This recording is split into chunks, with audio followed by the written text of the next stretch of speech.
What is good, everyone? This is the Common Critic on the Fed by Ravens Media Network, coming at you here live from Ogden, Utah. And we're excited because we're going over PG-13 Deadpool. No, I mean Free Guy. We're going over Free Guy or Free Guy or Free City Guy or Free Guy, or we get a Free Guy, you know, or a Free Guy. I love a title that has multiple meanings. Yes. Instant points for me. Yeah.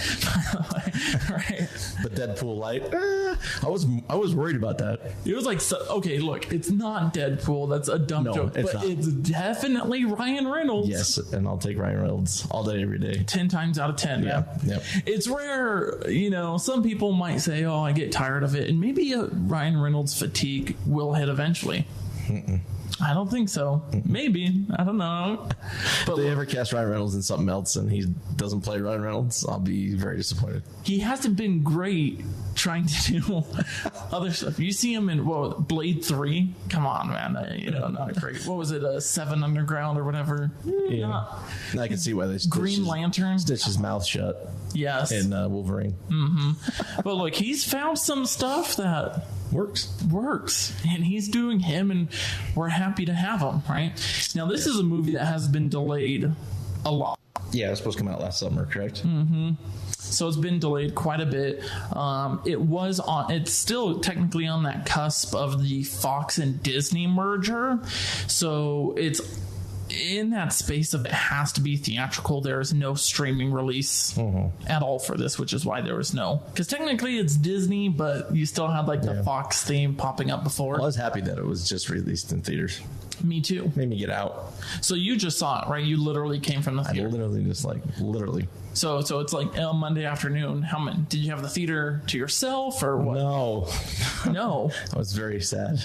Really? How many people were there? Probably about 50. Yeah. What? Yeah. Jeez. And half of those were probably teenage boys. Wow. Like they were bored and had nothing else to do. And I saw it pretty late on a Saturday night, right about 10 o'clock on a Saturday night. Packed theater, totally sold out. Really? Absolutely. I bought my tickets a few hours before, and most of the theater was taken up, but there's still some good chunks of seats. I get there, done. Gone. Completely gone. Well, that's good, because I was going to go with you. That ended up not happening. And then I was going to, then my night freed up. I was like, maybe I should text Brandon. No, because I just got one seat, a few seats in, and a group bought all the seats to each side of me, and then they asked if they were like, I don't want to be a nuisance. Like, I'm so sorry, man, but can you switch? I'm like, no problem. I'm here by myself. Like, no issue at all. But look, this came out. That's nice of you. Yeah, I am very kind. It had a Thursday preview, not preview. What am I trying to say? Like release? Yeah, early release Thursday night, early screening. Friday. By Saturday, Disney has already said they're going to come out with a sequel. Wow. Already said, look, it's been out for 2 days essentially. We're going to start a sequel, right? Okay. So some good news.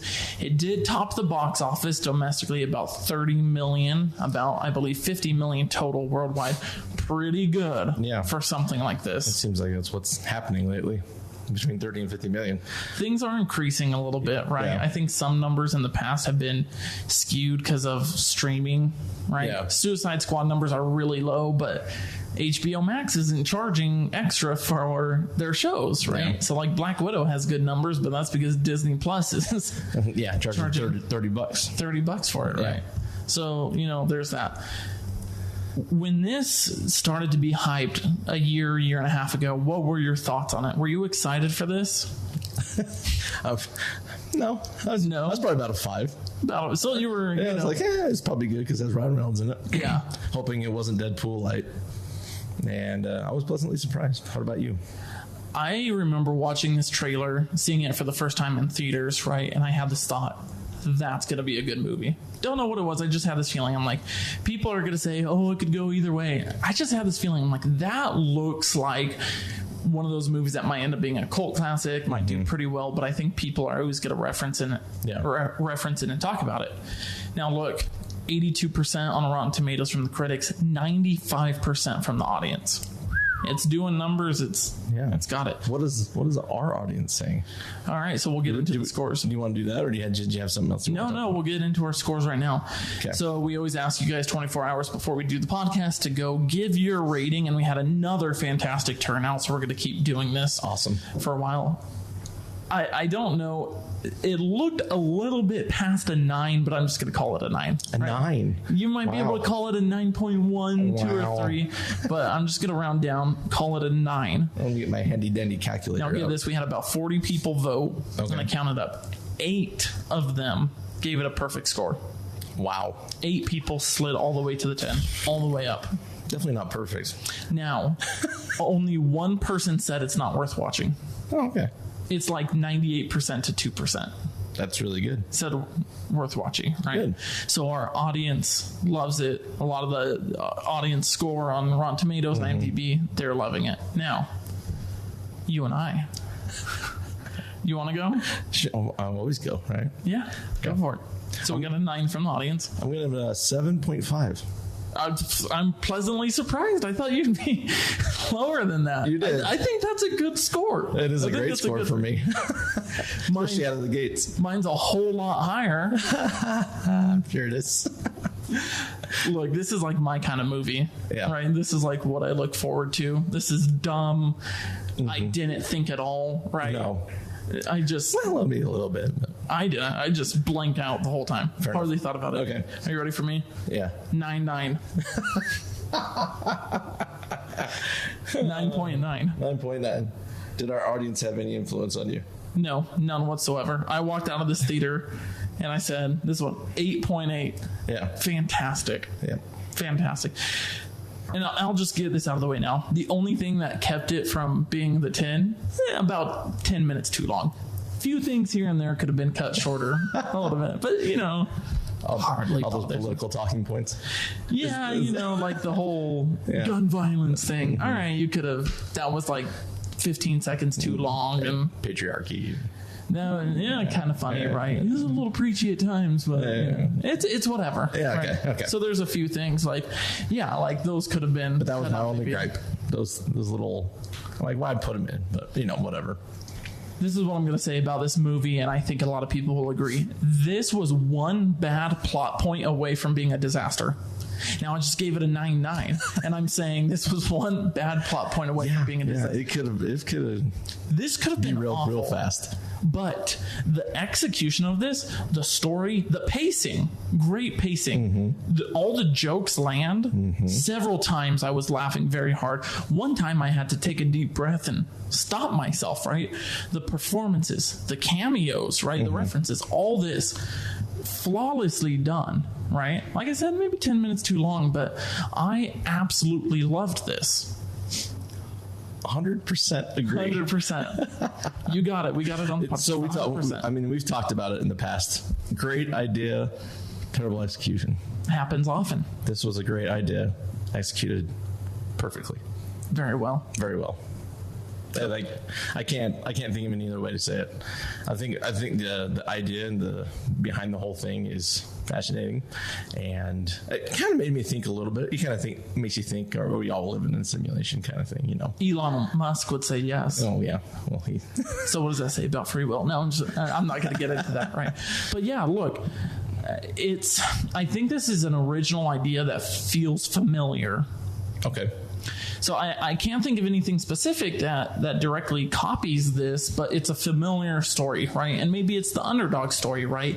The average man wanting to be extraordinary. Something comes along in his life, allows him to do that. He takes the opportunity.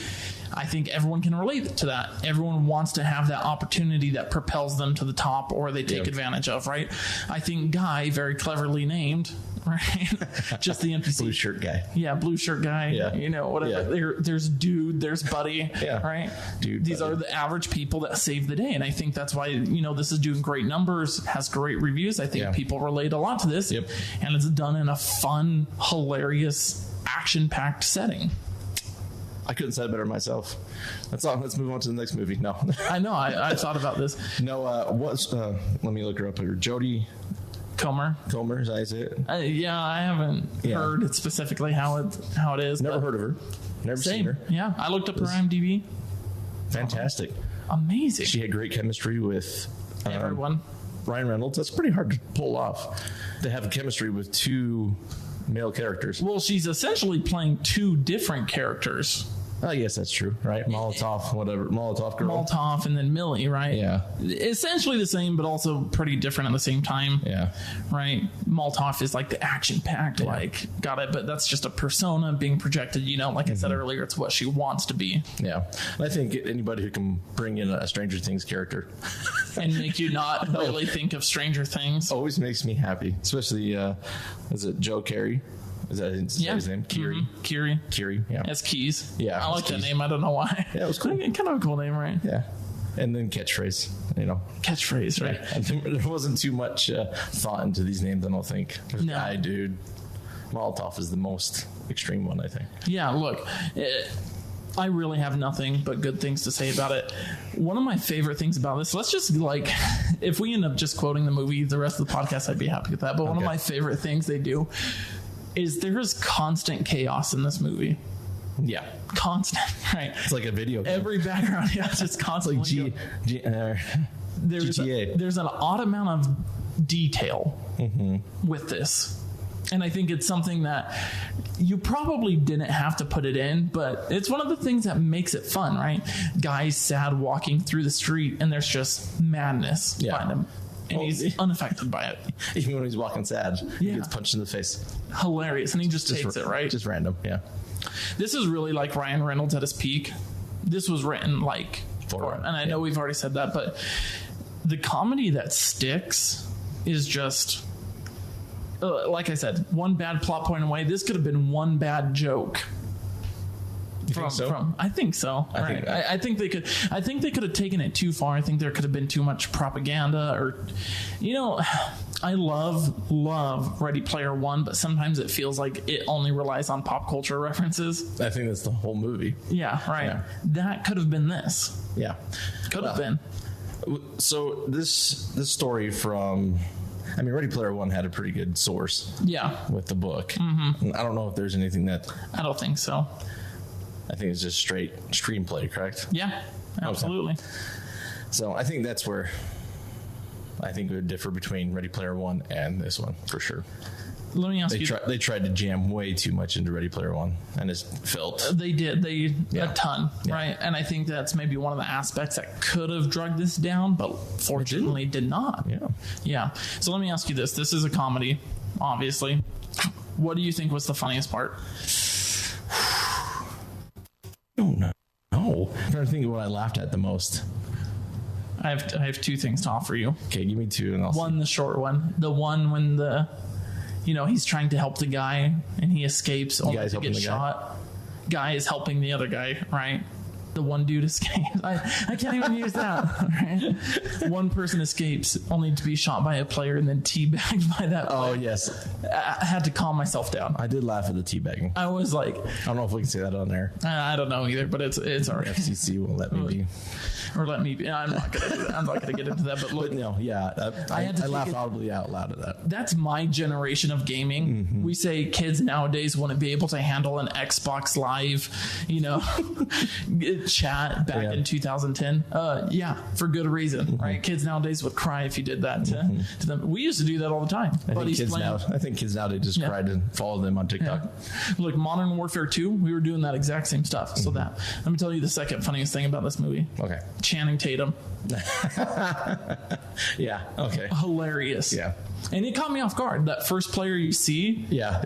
I knew it was right when I saw him. I didn't. I looked at him. I'm like, that can't be. There's no way, right?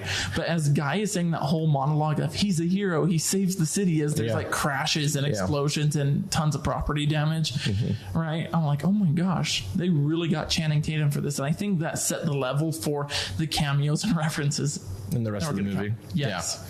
Because there's one massive one. I enjoyed thoroughly. Yeah, because... Do we want to talk about it now? Yeah, because it kind of goes into what would be our next episode. Our next podcast is going to be on. Yeah, I guess the funniest part for me, I'd probably say Channing Tatum. when they're in his room or whatever, and then gives him the file. The going back and forth between the Channing Yeah. Tatum as a character and then Channing Tatum as the player being played. And he starts Hilarious. yelling at his mom. Yes. Talking about the sock and stuff. So funny. And then he dances Ryan Reynolds off his platform, or his whatever you want to call it. Hilarious, dude. Yeah. Like what a performance. And I mean that in like he's going back and forth and just being dumb. I wonder how much, I mean, Channing Tatum has had some great cameos. We'll talk about it in the next episode, because I talk about him a little bit. Even in like This Is the End with Seth Rogen and James Franco. He has a cameo in that movie that's for like 10 seconds, but steals the movie. It's just like this. The whole movie's cameos. Yeah, and we'll get into that in the next podcast. No, he's hilarious. I think Channing Tatum is an underrated comedian. Yes, I think 21 Jump Street, 22 Jump Street, him and Jonah Hill. So freaking funny. Hilarious. I would like to see him in more comedies. He's dabbled in the serious. Yeah, I know. He's done some romantic comedy stuff. Yeah. I think he should stick to comedy. And Magic Mike. I saw that in theaters once with like... You watched it? Yeah, I was in high school. It was me and my buddy. We took our girlfriends and then their like gay best friend. And then we looked around and it was all women. And me and my buddy were like, oh my gosh, we're the only ones who like girls in this theater. Right, so, yeah. Good movie, actually. Like pretty decent. Was it? You don't gotta see it. Would I say it's worth a watch? Probably not, actually. But pretty good movie. Anyways, the other big cameo in this, Chris Evans, Captain himself. Language cap. I said it right in my head after he swore. Totally out of left field. Did not see that coming at all. Not even a little bit. The music started. I was like, what? I know. He grabbed like, the shield, and I saw like the straps. I'm like, that's not. And then I heard the bum bum bum bum. I was like, what? And then right there, Chris Evans pops up for 2 seconds, and I was like, I was stunned. The audience was laughing, and my jaw just dropped. And I was like, there's no way. Yeah. Free Guy got Chris Evans to come back for a Captain America reference. They did. So that's the last time we're going to get anything Captain America from Chris Evans, reference or anything, right? Because I hope not. I still have hope. The last time you're going to think of Chris Evans is in Free Guy. It's in Free Guy. It's incredible. I know I sound like I'm complaining. I'm not. It's amazing. Yeah. I can't believe that. Well done, whoever. I'm sure it was Ryan Reynolds. I'm sure he called Channing Tatum and I'm sure Chris Evans, and he was just like, hey. I'm down. Like, I'm in it, right? I'm sure he got paid like $250,000 for that too. But like the other thing this movie does well besides the comedy, it's got some heart to it, right? It's got some emotions to it, and it's got some thought-provoking stuff, right? The whole, if there is AI, what is conscience, right? Yeah. Right. And you have Taika Waititi, who's great in this. Did great. Right. He's the short-sighted CEO. He doesn't care that he has the world's greatest invention right here. No, he's AI. He just wants the money. He wants the fame. Yeah. Right? And that's very relatable because there's a few game developers and the CEOs that are under fire for doing what he does in the movie, for being that sort of rowdy frat boy sort of stuff. I think it's either Blizzard or Activision. One of them is like really under fire for essentially doing what Antoine does in this movie, right? Yeah. So they're taking real world issues, which I'm fine with. Usually I say it's escapism, but if you do it in this sort of way, fantastic. Yeah, I think they nailed it with it. I don't care if they take a real world issue and almost poke fun at it and make light of it. Make light, yeah. Yeah, I think they did it in a good and tasteful way. Yeah. No, I absolutely agree. Taika Waititi is fantastic, great actor, even better director. Maybe pleasantly surprised to see him. Now I'm on the IMDb page. There are some big names on here. It says Dwayne "The Rock" Johnson was one of the bank robbers. What? It says Hugh Jackman was one of the master players, and John Krasinski was a voice of one of the players.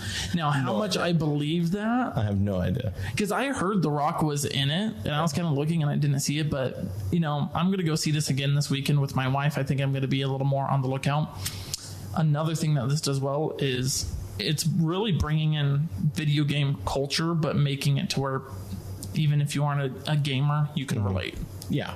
I had that thought when I was watching it as well. because I'm not much of a gamer. Same here. Like I kind of keep up, but not really much. I'd probably keep up more with the the references and everything than I do actual. Because during that fight, when he pulls out the cap sword, he pulls out obviously the lightsaber, right? And everyone's just stunned, like. Yeah. Like everybody across the world is watching it. I thought that was pretty funny. That's funny too, because that would never happen. No, nobody cares that much. Not everybody cares that much about video games. No, but it's that old movie cliche of whatever's happening in the movie, everyone in the world is paying attention to. And then he pulls out the Fortnite. Whatever. Yeah, whatever, the stick, whatever. Yeah. I've never played Fortnite. Either have I. But I recognize but I knew it. Yeah. Right. So that goes into the power of all the kids in the theater I was with freaked out. So here's an argument I want to make. Okay. Is this considered a video game movie? Technically, yeah, I would say so. It's not based off of a video game. I don't know if I have an answer. I've been going back and forth all day because it's like I look at like it is a video game. I don't know. I look at like Sonic and Mortal Kombat and even Detective Pikachu a little, right? Like I'm looking at that. I'm like, those are very clearly video games, right? But this isn't like directly based on anything we know. Some could argue GTA or whatever, right? But it's like, is it really that? No. So you would consider it a video game movie? Because if it is, I think this makes it the highest rated video game movie of all time. Ooh, I still no. What would you? Okay, Mortal Kombat always for me. Really? Yeah, the first one, obviously. And then Sonic. Sonic is very good. Yeah. By the way, Idris Elba playing Knuckles in the next one he announced this week. Did you know that? No, I'm excited for it. Yeah. So a lot of memes going to come out of that one, man. Speaking of one of the guys I'd watch, one actor I need to watch every time he's on screen. Idris Elba. Yeah. Love it. Another thing they do that's great is they bring in some YouTubers. Now, the YouTubers they bring in, I'm not like big on YouTube, but I am subscribed to every single one that showed up. Are you? Everyone. I'm not subscribed to any. Jacksepticeye, Laserbeam, Dan TDM, and Pokimane. All of them. Are they all? They're very big. Video game YouTubers? Yeah. They go back and forth. Laserbeam does, they all do Minecraft. Every single one of them. Oh. They all do Minecraft and like Among Us, right? The big ones. Gotcha. Laserbeam does like a lot of Fortnite, a lot of Call of Duty. Dan TDM mostly like Minecraft and stuff, but they're all just video game personas. This is what they do, right? It's I saw this argument online once that said, why watch a video game, someone play video games when you could play it? And it's like, well, why watch football when you could go play football? You enjoy watching that stuff, right?